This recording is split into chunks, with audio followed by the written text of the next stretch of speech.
28 मार्च को आए भूकंप में हुई जनहानि के लिए मैं भारत के लोगों की ओर से गहरी संवेदनाएं प्रकट करता हूं और हम घायल हुए लोगों के शीघ्र स्वस्थ होने की कामना करते हैं।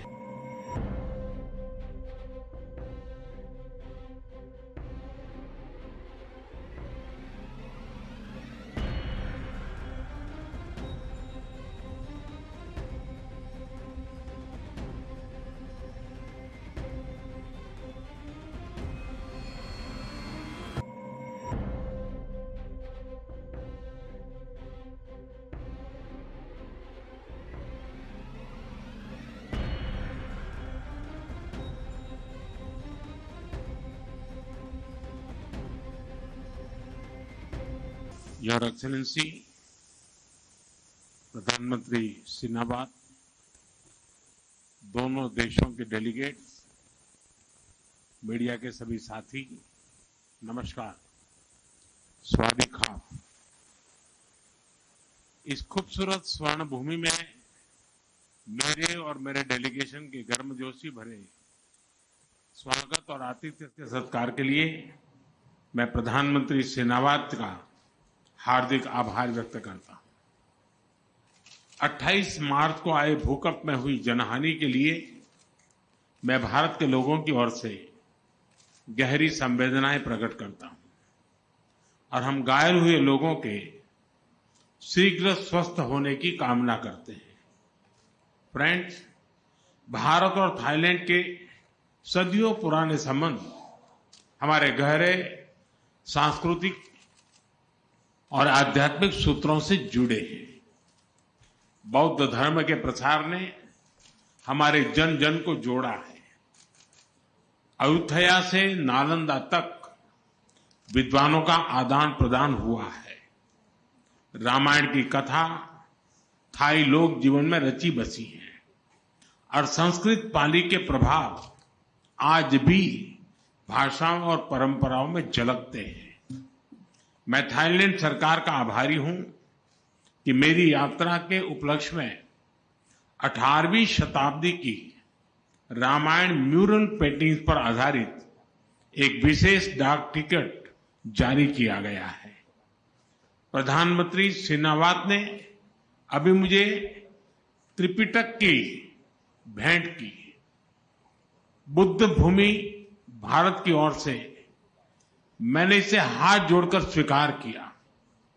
पिछले वर्ष भगवान बुद्ध के पवित्र रेलिक्स को भारत से थाईलैंड भेजा गया।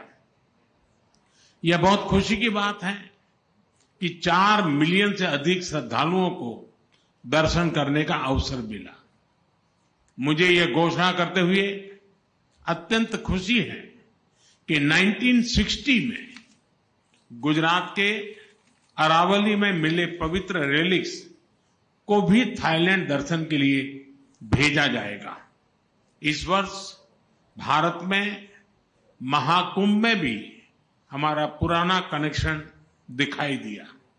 थाईलैंड समेत अन्य देशों से 600 से अधिक बौद्ध श्रद्धालु इस आध्यात्मिक और सांस्कृतिक सभा का हिस्सा बने। इस आयोजन ने वैश्विक शांति और सामंजस्य का संदेश दिया। फ्रेंड, भारत की एक्ट ईस्ट पॉलिसी और हमारे इंडो पैसिफिक विजन में थाईलैंड का विशेष स्थान है। आज हमने अपने संबंधों को स्ट्रैटेजिक पार्टनरशिप का रूप देने का निर्णय लिया है। सुरक्षा एजेंसियों के बीच स्ट्रैटेजिक डायलॉग स्थापित करने पर भी चर्चा की। साइबर क्राइम के शिकार भारतीयों को वापस भारत भेजने में थाईलैंड सरकार से मिले सहयोग के लिए हमने थाईलैंड सरकार का आभार प्रकट किया। हम सहमत हैं कि हमारी एजेंसीज ह्यूमन ट्रैफिकिंग और इलीगल माइग्रेशन के खिलाफ एकजुट होकर काम करेगी।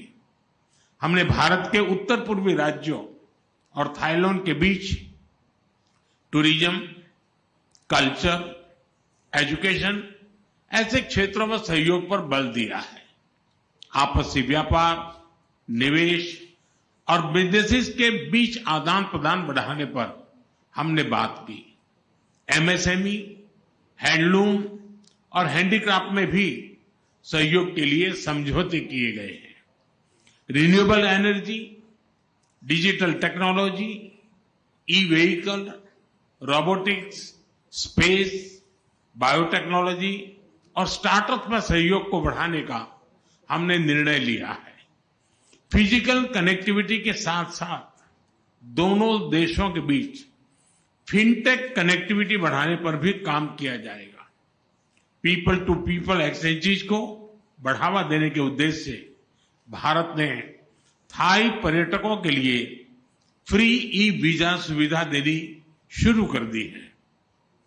फ्रेंड्स, आसियान भारत का कॉम्प्रिहेंसिव स्ट्रेटेजिक पार्टनर है और इस क्षेत्र में मैरीटाइम पड़ोसी देशों के नाते क्षेत्रीय शांति, स्थिरता और समृद्धि में हमारे साझा हित है। भारत आसियान यूनिटी और आसियान सेंट्रलिटी का पूर्ण समर्थन करता है। इंडो पैसिफिक में free, open, inclusive and rule based order का हम दोनों समर्थन करते हैं। हम विस्तारवाद नहीं, विकासवाद की नीति में विश्वास रखते हैं। इंडो पैसिफिक ओशंस इनिशिएटिव के मैरीटाइम इकोलॉजी पिलर को लीड करने के लिए थाईलैंड के निर्णय का हम स्वागत करते हैं। फ्रेंड्स, कल बिम्स्टेक समिट में भाग लेने के लिए मैं उत्सुक हूं। थाईलैंड की अध्यक्षता में इस फोरम के अंतर्गत क्षेत्रीय सहयोग को नई गति मिली है। इसके लिए हम प्रधानमंत्री और उनकी टीम का अभिनंदन करते हैं। एक्सेलेंसी, एक बार फिर स्वागत और सम्मान के लिए मैं आपका धन्यवाद करता हूं और त्रिपिटका की भेंट के लिए आपका विशेष रूप से आभार प्रकट करता हूं। बहुत बहुत धन्यवाद।